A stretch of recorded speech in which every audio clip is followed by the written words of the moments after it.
Students, कल मैं आपको भ्रूण के बारे में बता रहा था और बताया कि निषेचन कैसे होता है। निषेचन के पश्चात जाइगोट बनता है। जाइगोट का ब्लास्टुला अवस्था में, ब्लास्टोसिस्ट अवस्था में यूटेरस की दीवार में इम्प्लांटेशन होता है, अंतरोपण होता है। अंतरोपण होने के बाद उसके में विकास शुरू होता है और वो भ्रूण में विकसित होता है। तो भ्रूण किसे कहते हैं? तो 2 मंथ्स, 2 महीने तक का, यानी जो जाइगोट है वह जाइगोट 1 दिन से लेकर के 2 महीने तक का जब होता है तो वह एम्ब्रियो कहलाता है। और 2 महीने से लेकर के और 9th मंथ, 9वें महीने तक वो फीटस कहलाता है।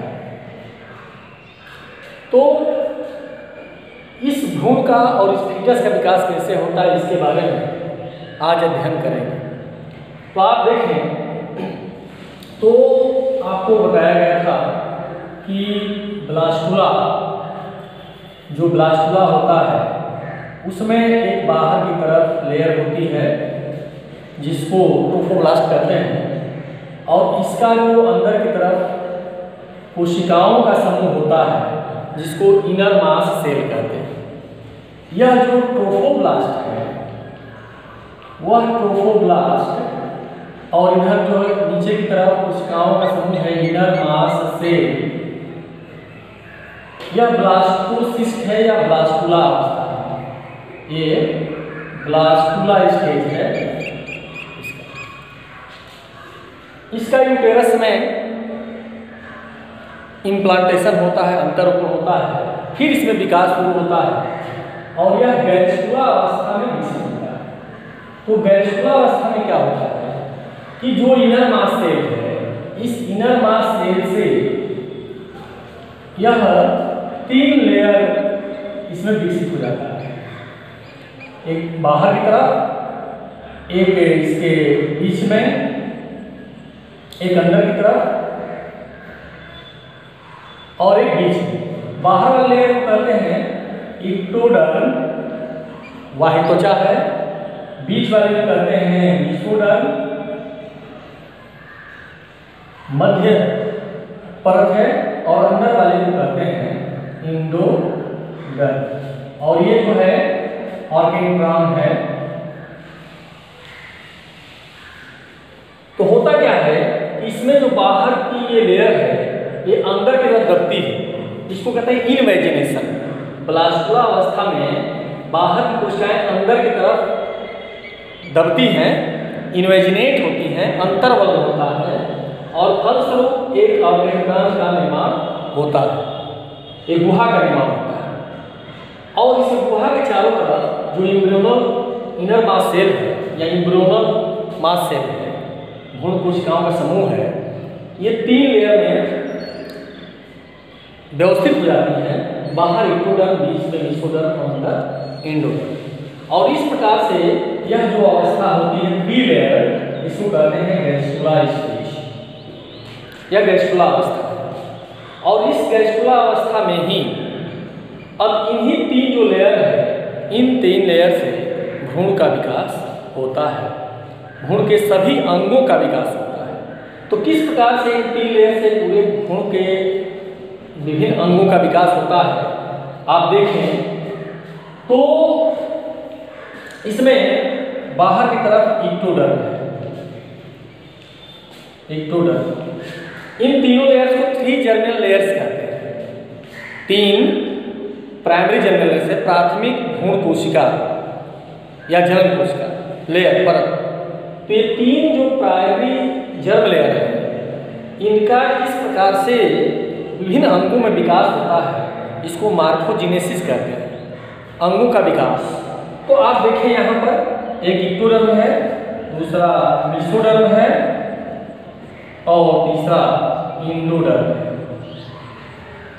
देखेंगे कि किस प्रकार से तीनों इन लेयर्स का भ्रूण के विभिन्न अंगों में विकास होता है। जो बाहर इक्टोडर्म है उससे पूरा नर्वस सिस्टम जो तंत्रिका तंत्र है, नर्वस सिस्टम, वो विकसित होता है। जो तंत्रिका तंत्र है वो विकसित होता है। इसके अलावा इक्टोडर्म से आपका हाइपोडर्मिस का विकास होता है। हाइपोडर्मिस जो त्वचा के नीचे होता है, अधित्वचा कहते हैं, इसका विकास होता है। और त्वचा पर उपस्थित जितने भी ये नेल्स हैं, नाखून हैं, बाल है, हेयर्स हैं, सींग है इत्यादि है, इन सब का विकास इसी से होता है। इसके अतिरिक्त आप देखेंगे कि जो इंटरनल एयर है, इस इंटरनल ईयर का भी आंतरिक जो कण है उसका भी विकास इस इक्टोडर्म से होता है। इसके अलावा इक्टोडर्म से जो आई है, आँख है, तो आँख में जो आपका रेटिना है, कॉर्निया है, इस रेटिना और कॉर्निया का भी विकास इससे होता है, इक्टोडर्म से होता है। इसके अलावा इक्टोडर्म से कुछ ग्रंथियां भी हैं, उनका विकास होता है। ठीक इसी प्रकार से अब आए आप देखें तो मीसोडर्म होता है। मीसोडर्म जो मध्य की भित्ति होती है, मध्य परत, इससे क्या विकास होता है? इससे विकास होता है किडनी का, वृक्क का, गोनेट्स का मतलब जनन अंग का होता है। जनन अंग मतलब टेस्टिस का, ओवरी का, इसका विकास होता है। इसके अलावा हृदय का विकास होता है। मीसोडर्म से आपका ब्लड का विकास होता है, जितने भी कैनेटिक टिश्यू है उसका विकास होता है, संयोजी ऊतक का विकास होता है। इसी तरह से जो स्केलेटल सिस्टम है, स्केलेटन, अंतःस्केलेटन यानी हड्डियों का विकास मीसोडर्म से होता है। इसके अलावा जो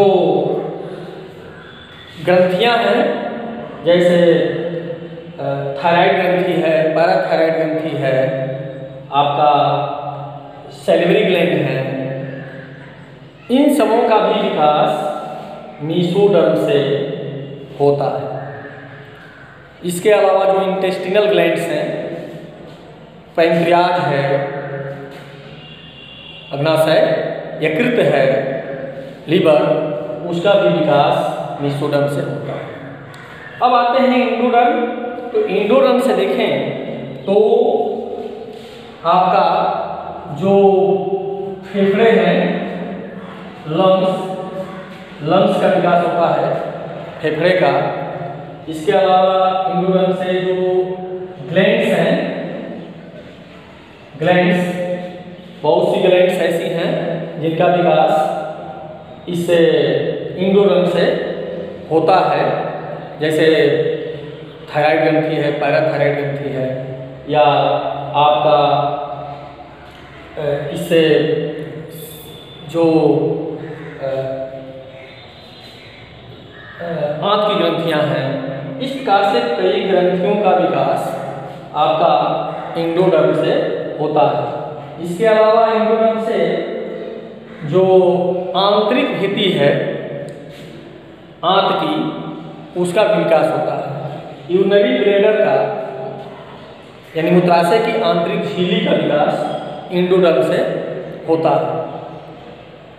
इंडोडर्म से जो इस प्रकार से आप देखें तो शरीर के अंदर बहुत सारे ऐसे और मुलायम अंग हैं जिनका विकास इंडोडर्म से होता है। तो इस प्रकार से आप देखेंगे कि इक्टोडर्म, मीसोडर्म और इंडोडर्म से शरीर के विभिन्न अंगों का विकास किस प्रकार से होता है, और इस प्रकार विकसित होकर के इन 3 परतों से ही, गैस्ट्रुला के 3 परतों से ही भ्रूण के विभिन्न अंगों का विकास होता है। अब आते हैं, देखते हैं कि भ्रूण में ऐसी कौन सी संरचनाएं होती हैं जो काफ़ी महत्वपूर्ण होती हैं। तो आप देखेंगे कि ये आपका यूटेरस है।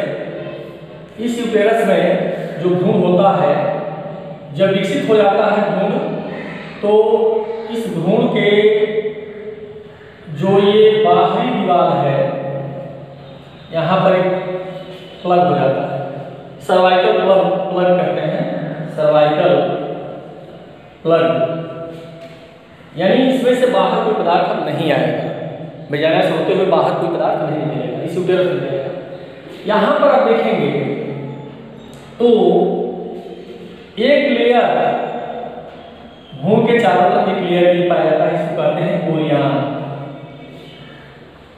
इसके बाद देखेंगे आप तो एक लेयर और पाई जाती है जिसको कहते हैं एमनियाम।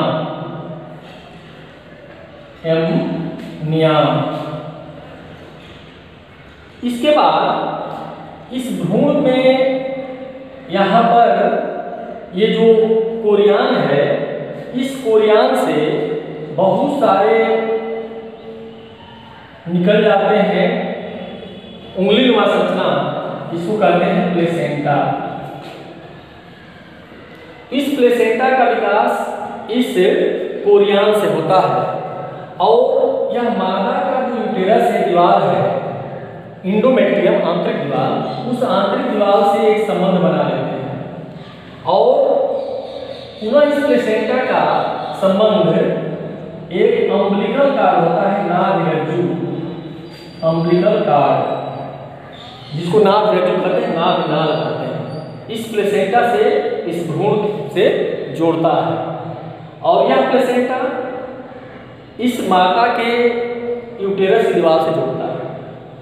अब देखें तो अमनियान और कोरियान के अलावा एक छोटी सी संरचना और होती है यहाँ, ये को कहते हैं योग साइट और ये को कहते हैं एलेंटोइस। तो आप देखें तो यह भ्रूण की स्थिति है।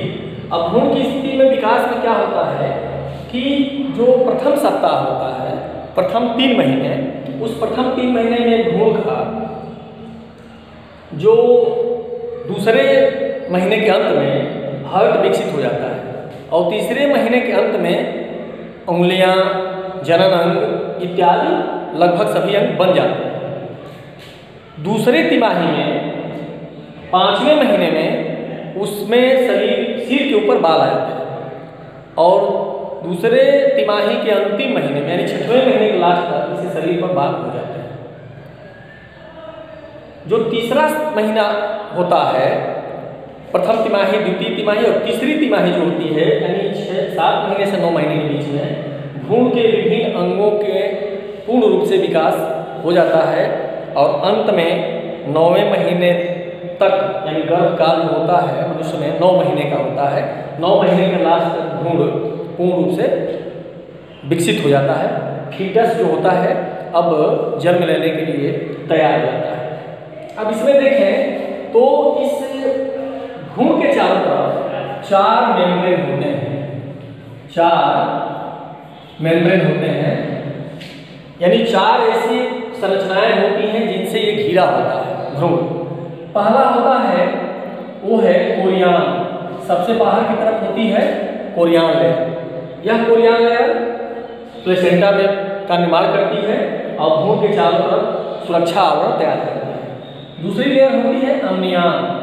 अम्नियान क्या करती है तो यह दूसरी लेयर है और भ्रूण और अम्नियान लेयर के बीच ये अमिनोटिक कैविटी पाई जाती है, अमिनोटिक कैविटी पाई जाती है।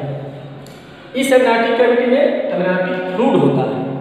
तो इस अमिनोटिक फ्लूइड में पोषक पदार्थ होते हैं, तरल पदार्थ होते हैं जो भ्रूण को सूखने से बचाते हैं, बाहरी चोट से बचाते हैं और पोषण भी प्रदान करते हैं, एक प्रकार से इसको मुलायम रखते हैं, चिकना रखते हैं।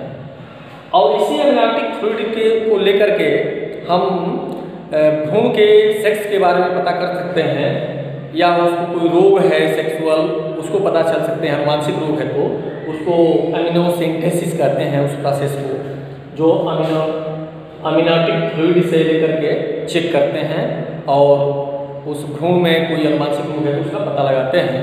उस प्रोसेस को अमीनोसेंटेसिस कहते हैं। तीसरी जो लेयर है वो है योगशय, जो मनुष्य में अवशेषी के रूप में पाया जाता है और यह कार्य करता है न्यूट्रिशन का, पोषण का। चूंकि मनुष्य में पोषण प्लेसेंटा के द्वारा होता है, इसलिए यह मनुष्य में अवशेषी अंग के रूप में पाया जाता है। और चौथी अंग है एलेंटोइस। यह जो एलेंटोइस है वो अवशेषी अंग के रूप में मनुष्य में पाया जाता है, लेकिन अन्य जीवों में यह उत्सर्जन का कार्य करता है। चूंकि मनुष्य में उत्सर्जन, पोषण इत्यादि का कार्य इस प्लेसेंटा के द्वारा होता है, इसलिए दोनों मनुष्य में अवशेषी के रूप में पाए जाते हैं। अब मनुष्य में आप देख रहे हैं कि इन 4 जो लेयर होते हैं, इनके अलावा जो मुख्य चीज है वो क्या है? तो एक है प्लेसेंटा। अब जब प्लेसेंटा देखिए बहुत ही महत्वपूर्ण, उसको अपरा कहते हैं, बहुत ही महत्वपूर्ण संरचना है अपरा। यह अपरा कैसा होता है? तो मेटा डिस्क्वाइडल होता है, मेटा डिस्क्वाइडल। इसकी संरचना चूंकि तस्तरी नुमा होता है, इसलिए इसको कहते हैं मेटा डिस्क्वाइडल। मनुष्य का अपरा मेटा डिस्क्वाइडल, तस्तरी नुमा होता है। दूसरा इसकी विशेषता है कि मनुष्य का जो प्लेसेंटा होता है वो हीमोकोरियल होता है।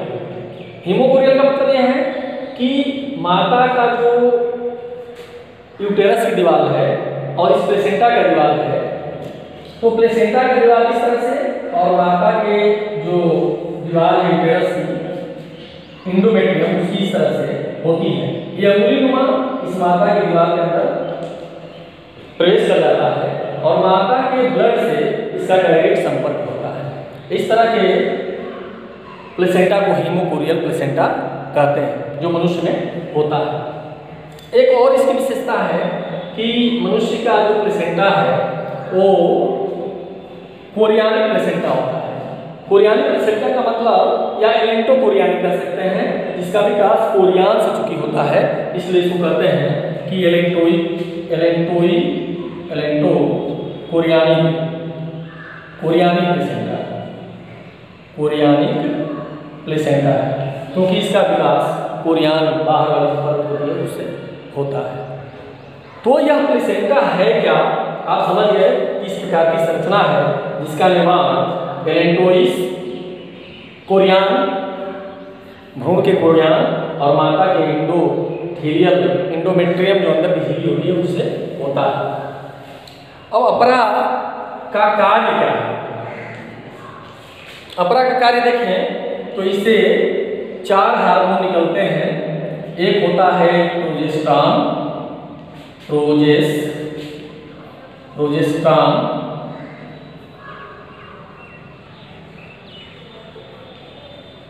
एक होता है एस्ट्रोजन, तीसरा है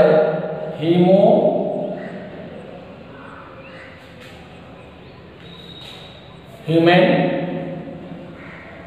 chorionic gonadotropic hormone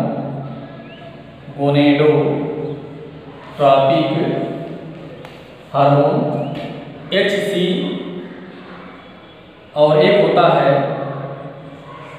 haemo placental lactogen hormone.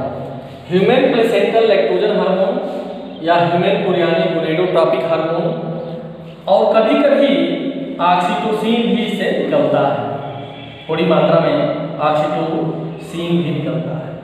तो ये जो हार्मोन्स होते हैं प्लेसेंटा से निकलते हैं, प्रोजेस्टेरॉन, एस्ट्रोजन और ह्यूमन कोरियानिक गोनेडोट्रॉपिक हार्मोन, ये गर्भ को धारण करने में सहयोग करते हैं और भ्रूण का विकास होने में सहयोग करते हैं। ठीक प्रकार इसी प्रकार से ह्यूमन प्लेसेंटल लैक्टोजन जो है ये मेमरी ग्लैंड और दूध स्रावण को प्रेरित करते हैं। तो ये सभी हार्मोन्स गर्भता के लिए जरूरी है जो प्लेसेंटा के द्वारा निकलते हैं। दूसरा इसका कार्य देखें तो प्लेसेंटा का कार्य उत्सर्जन में होता है, एक्सक्रेशन में होता है, उत्सर्जन में। माता के अंदर जो भी अपशिष्ट पदार्थ बनते हैं इस प्लेसेंटा के माध्यम से बच्चे में जो बनते हैं वो माता के ब्लड में जाते हैं, वहाँ से बाहर निकल जाते हैं। इसी प्रकार से देखें तो रिस्पायरेशन में, श्वसन में माता ऑक्सीजन लेती है तो ब्लड के माध्यम से प्लेसेंटा से होते हुए बच्चे में आता है, और बच्चे में कार्बन डाइऑक्साइड बनता है वो प्लेसेंटा के माध्यम से माता के रक्त से होकर बाहर निकल जाता है। इसी प्रकार से ये न्यूट्रिशन में मदद करता है। जो भी पोषण में जो भी माता खाती है वो सभी पदार्थ इस बालक को, इस इंद्रियों को, फीटस को मिलता है इस प्लेसेंटा के माध्यम से। इसके अलावा देखें तो यह प्लेसेंटा जितने भी माता के अंदर एंटीबॉडीज बनते हैं, प्रतिरक्षा पदार्थ बनते हैं, वो या वैक्सीन दे दिया जाता है, सभी बच्चे के अंदर आ जाता है और बच्चे को प्रतिरक्षा का कार्य करता है, बच्चे को बचाता है, रोगों से बचाता है। तो इस प्रकार से प्लेसेंटा एक बहुत ही महत्वपूर्ण संरचना है जो माता के और शिशु के, फीटस के बीच में संबंध स्थापित करता है, और यह अमेरिकन कार्य द्वारा बच्चे से जुड़ा होता है, बच्चे के नाभि से जुड़ा हो जाता है, उसको करता है। तो आप देख लिए कि किस प्रकार से ब्लास्टुला से गैस्ट्रुला बना। गैस्ट्रुला में जो 3 लेयर होती है उन तीनों परतों से विभिन्न अंगों का विकास हुआ, और किस प्रकार से इस भ्रूण की चारों तरफ 4 लेयर पाई जाती हैं जो इसको सुरक्षा प्रदान करती हैं, और किस प्रकार से इसमें प्लेसेंटा होता है और प्लेसेंटा क्या क्या कार्य करता है। अगले टॉपिक को अगले वीडियो में बताया जाएगा। धन्यवाद।